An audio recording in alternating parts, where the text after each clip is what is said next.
하나님의 은혜와 평강을 빕니다. 사랑하는 성도님 여러분, 반갑습니다. 매주 금요일 밤 9시 온라인 가정 예배를 기억하고 또 함께 하시는 우리 성도님들로 인해서 감사를 드립니다.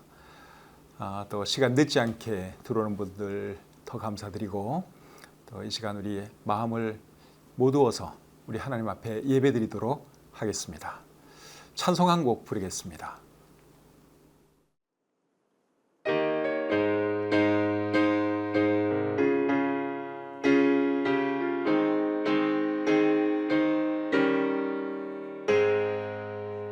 잠시 세상에 내가 살면서 항상 찬송 부르다가 날이 저물어 오라 하시면 영광 중에 나아가리. 열린 천국문 내가 들어가 세상 짐을 내려놓고 빛난 멸류관 바다 쓰고서 주와 함께 길이 살리. 눈물 골짜기 더듬으면서 나의 갈 길 다간 후에 주의 품 안에 내가 안기어 영원토록 살리로다. 열린 천국문 내가 들어가 세상 짐을 내려놓고 빛난 멸류관 바다 쓰고서 주와 함께 길이 살리. 나의 가는 길 멀고 험하며 산은 높고 거린 깊고 고난 나의 몸 쉴 곳 없어도 복된 날이 갈거리. 열린 천국문 내가 들어가 세상 짐을 내려놓고 빛난 멸류관 바다 쓰고서 주와 함께 길이 살리. 한숨 가시고 죽음 없는 날 사모하며 기다리니 내가 그리던 주를 배울 때 나의 기쁨 넘치리라. 열린 천국문 내가 들어가 세상 짐을 내려놓고 빛난 멸류관 바다 쓰고서 주와 함께 길이 살리.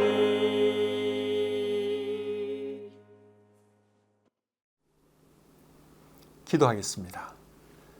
하나님 아버지, 은혜와 사랑을 감사합니다. 오늘 하루도 하나님 은혜 가운데 잘 보내게 해주시고, 또 이 시간 우리 사랑하는 가족들과 함께 주님을 예배할 수 있도록 해주셔서 감사합니다. 우리가 할 수 있는 일 중에 하나님을 예배하는 일보다 더 아름답고 고귀한 일이 어디에 있겠습니까? 이 시간 최선을 다해서 우리 하나님을 예배하는 이 시간 될 수 있도록 도와주시옵소서.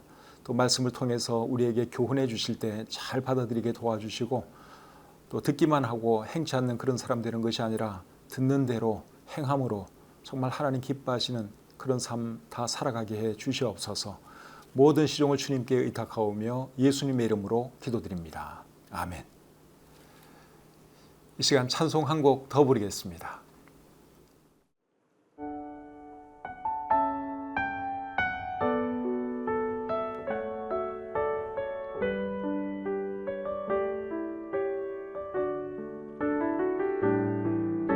당신은 사랑받기 위해 태어난 사람.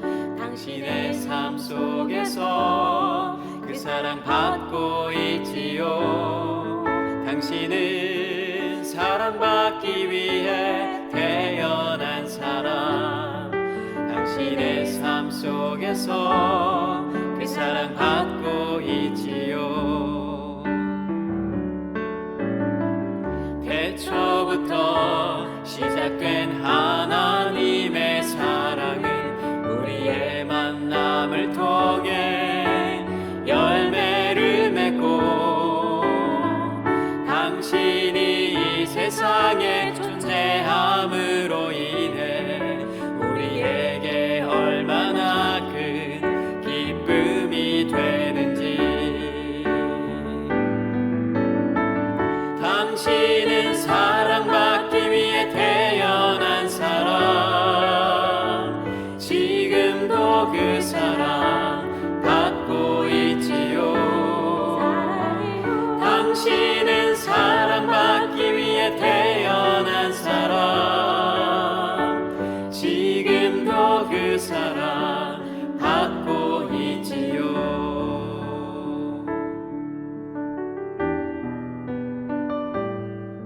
당신은 사랑받기 위해 태어난 사람, 당신의 삶 속에서 그 사랑 받고 있지요. 당신은 사랑받기 위해 태어난 사람, 당신의 삶 속에서 그 사랑 받고 있지요. 태초부터 시작된 하나님의 사랑은 우리의 만남을 통해 열매를 맺고 당신이 이 세상에 존재함으로 인해 우리에게 얼마나 큰 기쁨이 되는지.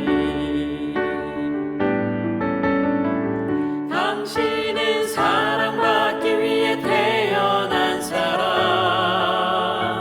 지금도 그 사랑 받고 있지요. 당신은 사랑받기 위해 태어난 사람, 지금도 그 사랑 받고 있지요. 지금도 그 사랑 받고 있지요.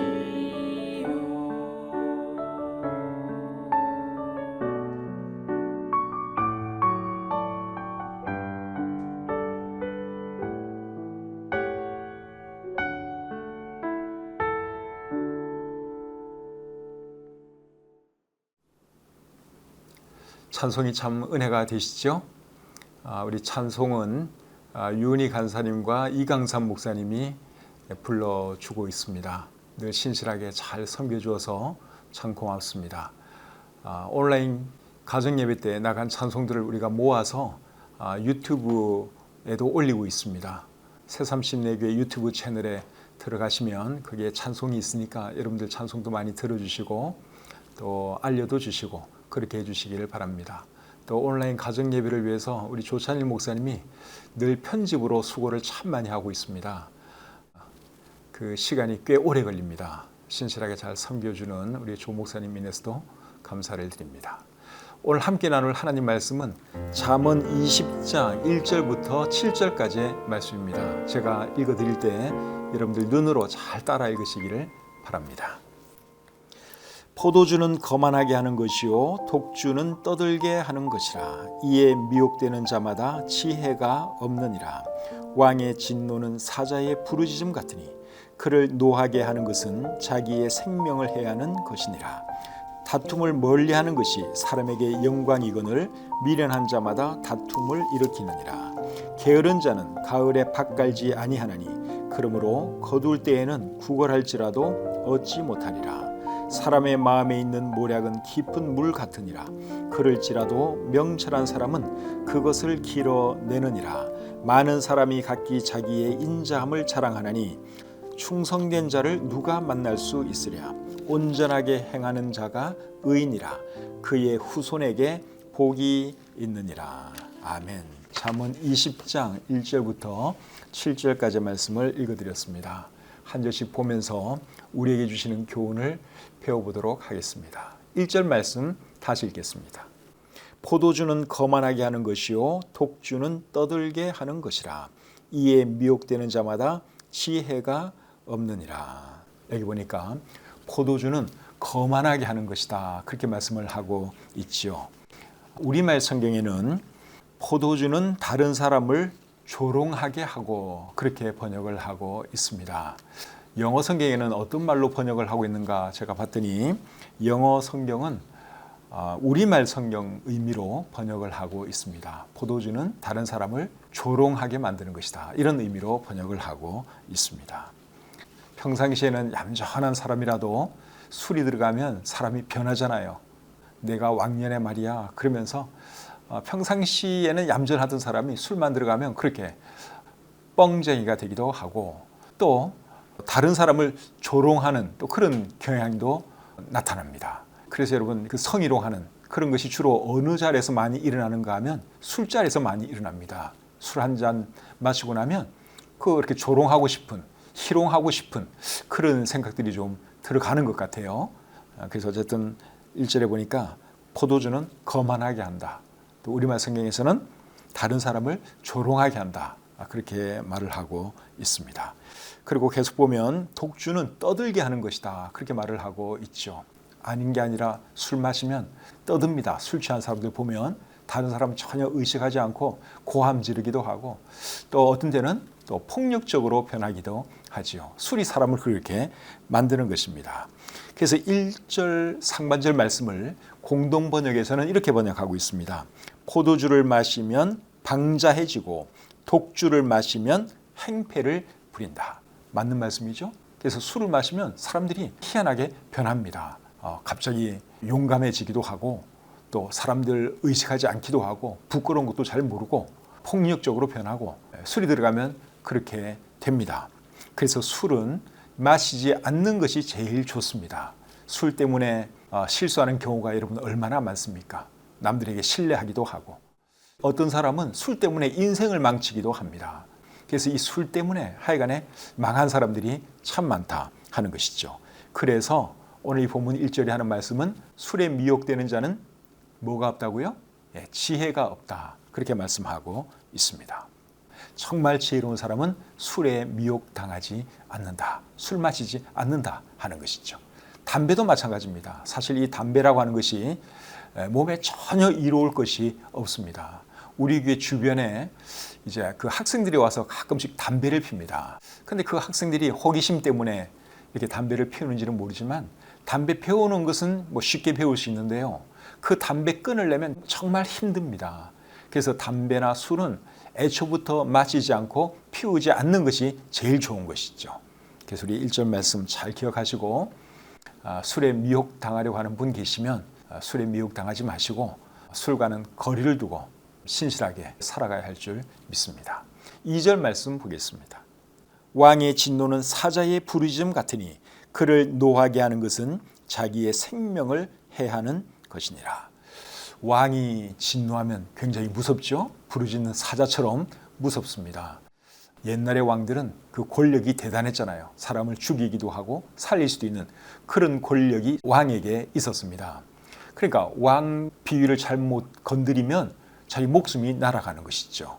우리나라 대통령의 권한만 하더라도 사실 굉장합니다. 그래서 사람들이 대통령 앞에서는 엄청 조심하려고 노력하죠. 말 한마디 잘못했다가는 자기 자리를 빼앗길 수도 있기 때문에 그렇습니다. 임명권자가 대통령이다 보니 대통령 심기를 건드리지 않으려고 사람들이 굉장히 조심하죠. 그런데 여러분, 사람들이 진짜 무서워해야 할 분이 계시는데 그분이 누군 줄 아십니까? 그분은 하나님이세요. 여러분, 인간 왕이나 통치자도 사실은 두려운 존재인데 만왕의 왕 되시는 우리 하나님은 여러분 얼마나 무서운 분이겠습니까? 그래서 사람이 물론 왕 앞에서도 조심은 해야 돼요. 그러나 하나님 앞에서 정말 우리가 조심해야 하는 것이고 하나님 두려워할 줄 알아야 하는 것이죠.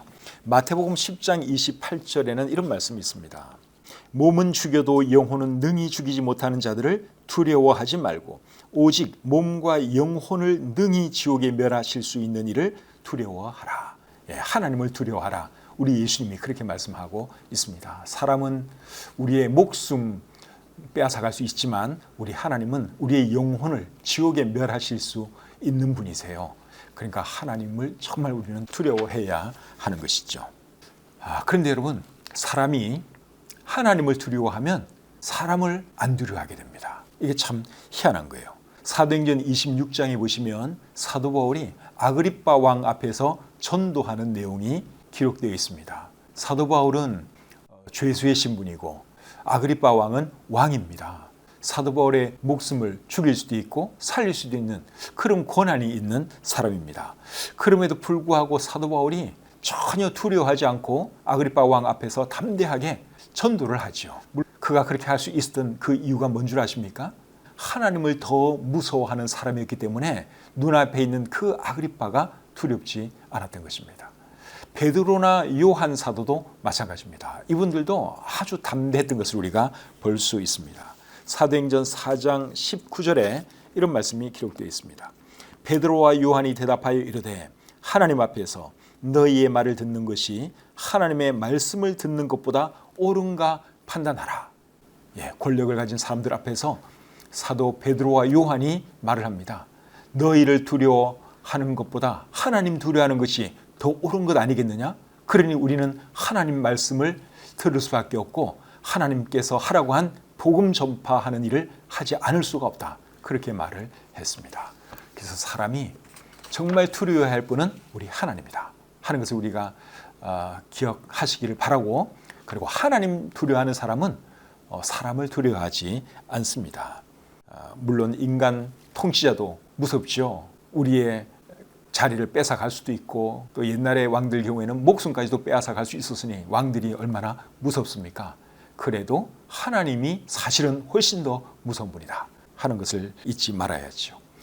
어느 분인지는 제가 기억이 잘 안 나는데 어느 분 묘지에 이렇게 써 있다고 합니다. 하나님을 두려워하였기에 사람을 두려워하지 아니한 누구누구 이곳에 잠들다. 참 멋진 묘지명이라고 생각을 합니다. 하나님을 두려워하였기에 사람을 두려워하지 아니한 누구누구 이곳에 잠들다. 그래서 우리가 권력자들 앞에서 조심은 해야 하지만 또 존중도 해줘야 하지만 그래도 정말 우리가 무서워해야 할 분은 하나님이시다 하는 것을 우리가 꼭 기억할 수 있기를 바랍니다. 3절 말씀 보겠습니다. 다툼을 멀리하는 것이 사람에게 영광이거늘 미련한 자마다 다툼을 일으키느니라. 사람들 중에는 다툼을 잘 일으키는 사람들이 있습니다. 일부러 다툼을 일으키는 것은 아니지만 어떻게 하다 보니 유독 이 다툼을 잘 일으키는 그런 사람들이 있습니다. 그런데 다툼을 잘 일으키는 사람은 방금 읽은 이 말씀에 의하면 어떤 사람이라 그랬어요? 미련한 사람입니다. 3절 말씀을 제가 다시 한번 읽어보겠습니다. 다툼을 멀리하는 것이 사람에게 영광이거늘 미련한 자마다 다툼을 일으키느니라. 그래서 아무리 똑똑하고 해도 다툼을 자꾸만 일으킨다. 그 사람은 미련한 사람이에요. 그래서 지혜로운 사람은 다툼을 일으키지 않고 다툼을 피하고 다투는 사람들 사이에서 오히려 피스메이커 역할을 하죠. 그런 사람이 지혜로운 사람입니다. 그래서 우리가 다투는 사람이 되면 안 되는데 안 다투려면 어떻게 해야 될까요? 말을 조심해야죠. 사람들 간의 다툼은 다 말 때문에 일어나는 것입니다. 말 한마디 잘못하는 것 때문에 기분이 상하고 그것 때문에 다툼이 시작되는 것이죠. 그래서 우리가 지혜로운 사람이 되려면 일단 말 조심해야 돼요. 그래야지 다툼을 일으키지 않을 수 있습니다. 그래서 말을 할 때는 최대한 부드럽게 해야 하고 또 상대방의 감정을 생각하면서 우리가 말을 해야 하는 것이죠. 우리 속담에 가는 말이 고와야 오는 말이 곱다 하는 말이 있습니다. 곱게 말하면 또 그쪽도 우리에게 곱게 말을 해요. 근데 내가 거칠게 말하고 함부로 말하면 그쪽도 나한테 그렇게 대하는 것이죠. 그러다 보면 결국 다툼이 일어날 수밖에 없습니다. 그래서 우리는 다툼을 일으키는 그런 미련한 사람 되지 마시고 다툼을 피하고 평화를 사랑하는 그런 지혜로운 사람이 되어야 할 줄 믿습니다. 4절 말씀 보겠습니다. 게으른 자는 가을에 밭 갈지 아니하나니 그러므로 거둘 때에는 구걸할지라도 얻지 못하리라. 여기 보니까 게으른 자는 가을에 밭 갈지 아니한다 그렇게 말을 하고 있죠. 근데 우리가 알기로 밭은 언제 가는 것입니까? 봄에 갈죠. 우리나라의 경우에는 봄에 가는 걸로 되어 있습니다. 근데 반드시 또 그런 건 아니에요. 가을에 가는 경우도 있습니다. 저는 농사는 잘 모르는데요. 보리 같은 경우는 이제 가을에 심잖아요. 그 보리 심는 거 제가 구경해 본 적이 없어서 잘 모르겠는데 보리를 심기 위해서라도 조금 밭을 갈아야 되지 않겠습니까? 그래서 어쨌든 간에 가을에 갈 수도 있는 것이죠. 그리고 솔로몬 왕은 우리나라 사람이 아니라 이스라엘 사람이었죠. 우리나라의 그 농사법과 기후나 이런 것이 다 다르잖아요. 그렇기 때문에 이제 이런 말 가지고 시비 걸면 안 됩니다. 4절 말씀의 핵심은 뭔가 하면 밭을 갈아야 할 때 갈지 않으면 추수 때에 수확할 것이 없다 하는 것이죠. 그리고 게으른 사람은 구걸해도 얻을 수 없다. 그것을 가르쳐주는 말씀이 4절입니다. 그래서 사람은 때에 맞는 일을 열심히 할 줄 알아야 합니다. 농부는 밭을 갈아야 할 때 열심히 밭을 갈아야 하는 것이죠. 학생은 공부해야 할 때 열심히 공부를 해야 합니다. 그리고 사회에서 일하는 사람들은 또 일할 수 있을 때 열심히 일을 해야 하는 것이죠. 그리고 예수 믿는 우리는 하나님께서 건강 주시고 기회 주실 때 또 주님의 일도 열심히 해야 하는 것입니다. 때를 놓치면 나중에는 하고 싶어도 할 수가 없습니다. 그래서 모든 일에는 다 때가 있다 하는 것이죠. 공부할 때가 있고 또 밭을 갈아야 할 때가 있는 것이고 또 열심히 일을 하고 돈을 벌어야 할 때가 있는 것이고 또 예수 믿는 사람들의 경우에는 열심히 주의 일을 해야 할 때가 있다 하는 것입니다. 때라는 말을 지금 제가 하고 있는데 갑자기 어떤 생각이 나는가 하면 제가 동네 목욕탕에서 본 그 문구가 생각납니다. 그 목욕탕 벤치에 그 포토존 같아요. 거기 뭐라고 써 있는가 하면 누구에게나 다 때가 있다. 그렇게 써 있더라고요. 아주 재밌는 표현이었습니다. 목욕탕에 있는 말이었어요. 누구에게나 다 때가 있다. 여기 때하고 목욕탕에 있는 그때는 물론 다른 때죠. 잠깐 생각이 나서 여러분들 한번 웃으시라고 제가 말씀을 드렸습니다. 5절 말씀 보겠습니다. 사람의 마음에 있는 모략은 깊은 물 같으니라. 그럴지라도 명철한 사람은 그것을 길어내느니라. 여기 모략이라고 하는 단어가 나오는데 여기서 모략은 생각이라는 말로 번역을 하고 있습니다. 표준세번역, 공동번역, 우리말 성경에서는 모략이라는 이런 어려운 말 안 쓰고 그냥 생각이라는 말로 번역하고 있습니다. 그래서 사람의 마음에는 생각이 있죠. 근데 그 생각이 깊은 물과 같다는 것입니다. 그렇기 때문에 그 속에 뭐가 있는지 알 수가 없다 그 말이죠. 그런데 명철한 사람은 그것을 어떻게 한다 그랬어요? 지혜로운 사람은 그것을 길어낸다 그렇게 말씀하고 있습니다. 사람 속에 있는 생각을 어떻게 알 수가 있겠습니까? 그런데 지혜로운 사람은 그것까지도 이끌어낸다 하는 것이죠. 여러분 어떻게 사람 속에 있는 생각을 알 수 있겠습니까? 대화를 하다 보면 저 사람이 무슨 생각을 하는지 어느 정도 알 수가 있죠. 그래서 대화를 잘 하다 보면 이 사람은 지금 이런 생각을 하고 있구나 하는 것을 우리가 알 수 있습니다. 그래서 대화를 잘 하다 보면 이제 사람의 생각도 알 수 있고 모든 것을 다 우리가 파악할 수가 있는 것이죠. 그래서 우리가 대화를 잘하기 위해서는 상대방 말에 귀 기울여서 들을 줄 알아야 하고 또 한 번씩 또 공감도 해줘야 하는 것이고 그리고 또 한 번씩 질문도 하면 좋습니다. 한 번씩 질문을 던져주는 거죠. 그 사람이 계속 말할 수 있도록. 그래서 상대방을 자꾸만 말을 하게 만들고 하다 보면 그 사람이 자기의 속을 이제 털어놓게 되고 그렇게 해서 그 사람이 어떤 생각을 하는지 지혜로운 사람은 그렇게 알 수가 있다, 알아낼 수가 있다 하는 것이죠. 그리고 사람이 말을 하면 그 말의 배경, 행간을 읽을 줄 알아야 합니다. 그냥 표면적으로 딱 하는 그것만 이해할 것이 아니라 왜 저분이 저런 말을 할까? 그 뒤까지도 읽을 줄 알아야 하는 것이죠. 그런 사람이 지혜로운 사람입니다. 그러나 미련하고 단순한 사람은 그 뒤를 못 읽어요. 행간을 읽을 줄을 모릅니다. 그러면 그 사람이 무슨 생각을 하는지 이런 것을 알 수가 없는 것이죠. 그래서 우리는 지혜로운 사람이 되어서 사람 속에 있는 깊은 것이라도 이끌어낼 줄 아는 그런 사람이 되어야 하는 것이죠. 6절 말씀 보겠습니다. 많은 사람이 각기 자기의 인자함을 자랑하나니 충성된 자를 누가 만날 수 있으랴. 6절 말씀을 표준 세번역은 이렇게 번역하고 있습니다. 스스로 성실하다고 말하는 사람은 많으나 누가 참으로 믿을 만한 사람을 만날 수 있느냐. 그리고 공동번역은 또 이렇게 번역합니다. 우의를 지킨다는 사람은 많으나 정말 믿을 사람을 어디서 만나랴. 대부분의 사람들이 자기 자신에 대해서 좋게 생각합니다. 나는 진짜 나쁜 놈이야. 뭐 그렇게 생각하는 사람 거의 없습니다. 대부분은 자기 자신에 대해서 좋게 생각을 합니다. 그런데 중요한 것은 정말 좋은 사람, 정말 신실한 사람, 정말 믿을 만한 사람은 그렇게 많지 않다는 것이죠. 6절 말씀이 그러한 뜻입니다. 많은 사람이 각기 자기의 인자함을 자랑하느니 충성된 자를 누가 만날 수 있으랴. 그러니까 정말 신실한 사람, 충성된 사람이 많지 않다 그 말이죠. 그런데 우리 하나님이 찾고 있는 사람, 또 하나님이 쓰시기 원하는 사람은 어떤 사람인 줄 아십니까? 충성된 사람, 정말 믿을 만한 사람, 정말 신실한 사람, 그런 사람을 하나님은 찾고 계시고 그런 사람을 쓰시지요. 그래서 여러분, 우리 스스로 막연하게 나는 그냥 괜찮은 사람이야 그렇게 생각할 것이 아니라 하나님이 보시기에도 인정해 줄 만한 그런 신실한 사람, 충성된 사람, 좋은 사람이 되어야 하는 것이죠. 그런 사람이 되기 위해서 더 노력하는 저와 여러분들이 될 수 있기를 바랍니다. 마지막으로 7절입니다. 온전하게 행하는 자가 의인이라 그의 후손에게 복이 있느니라. 7절 말씀을 우리말 성경에서는 이렇게 번역하고 있습니다. 의인은 진실하게 살고 그의 자손은 그로 인해 복을 받는다. 그리고 공동 번역은 또 이렇게 번역하고 있습니다. 정직하고 착하게 살면 후손이 복을 받는다. 우리가 착하게 살고 의롭게 살면 우리도 물론 복을 받지만 우리 후손이 복을 받는다 그 말입니다. 여러분, 이 말씀을 하신 분은 솔로몬 왕인데 솔로몬 왕은 하나님께로부터 정말 많은 복을 받은 사람이죠.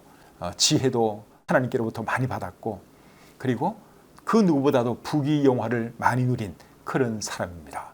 솔로몬이 어떻게 그렇게 참 복받은 사람이 되었느냐?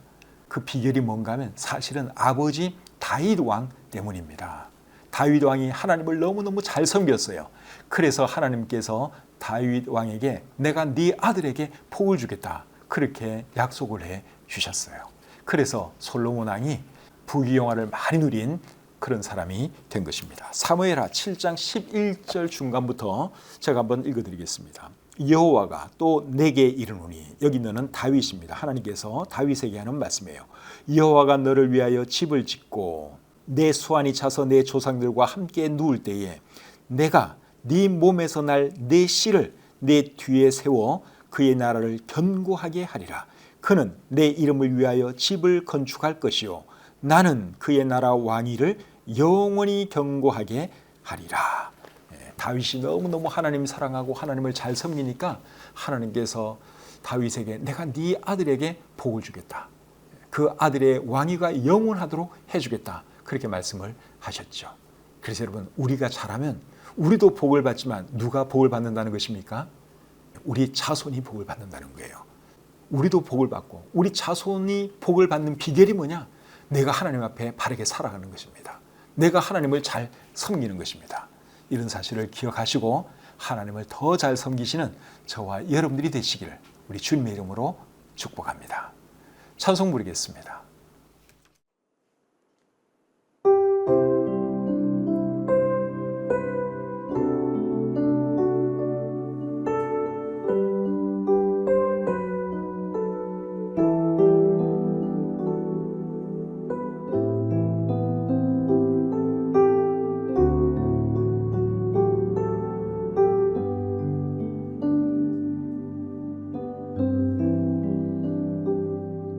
정결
다시 회복시키시고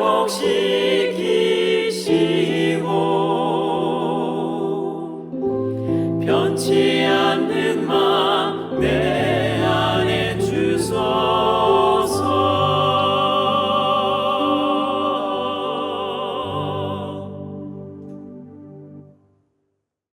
기도하겠습니다. 하나님 아버지, 오늘 이 밤에도 저희들을 말씀 앞으로 불러주시고 잠언 20장에 기록된 말씀을 통해서 또 귀한 교훈 주시니 참 감사합니다. 오늘 들은 말씀들 우리 마음에 잘 새기게 도와주시고 또 이 들은 말씀을 우리 삶 가운데 실천함으로 지혜로운 사람이 되게 하시고 하나님께 영광 돌리는 사람들 되게 해 주시옵소서. 우리가 잘하면 우리 자신만 하나님께 복을 받는 것이 아니라 우리 자손까지 잘 된다고 하는 그런 말씀을 오늘 우리가 들었습니다. 하나님, 우리가 더 열심히 주님을 잘 섬겨서 우리 자손들도 복을 받을 수 있도록 하나님 은혜 내려 주시옵소서. 주신 말씀을 감사드리며 예수님의 이름으로 기도드립니다. 아멘. 이제 또 주무실 시간입니다. 요즘은 이제 날씨가 많이 시원해서 잠자기는 정말 좋습니다. 밤에 편히 잘 주무시기를 바라고, 그리고 내일 모레 또 다시 우리 주님을 예배하는 그 시간에 만나서 함께 주님을 예배했으면 좋겠습니다. 이 시간 끝나고 나서 오늘 들은 말씀 가지고 여러분 가족들과 또 우리 특별히 여러분 자녀들과 함께 나누시기를 바랍니다. 오늘 들은 말씀 중에서 어떤 것이 제일 기억에 남는지, 어떤 말씀을 특별히 실천하면서 살고 싶은지 이런 것들 서로 나누면 좋겠습니다. 혹시 오늘 들은 말씀 중에서 다른 것은 전혀 생각이 안 나고 제가 목욕탕에서 본 그 문구 누구에게나 다 때는 있다, 그 말만 생각나면 안 됩니다. 오늘 들은 말씀이 생각나야 됩니다. 편안한 밤 되시기를 바라고 오는 주일날 다시 뵙도록 하겠습니다.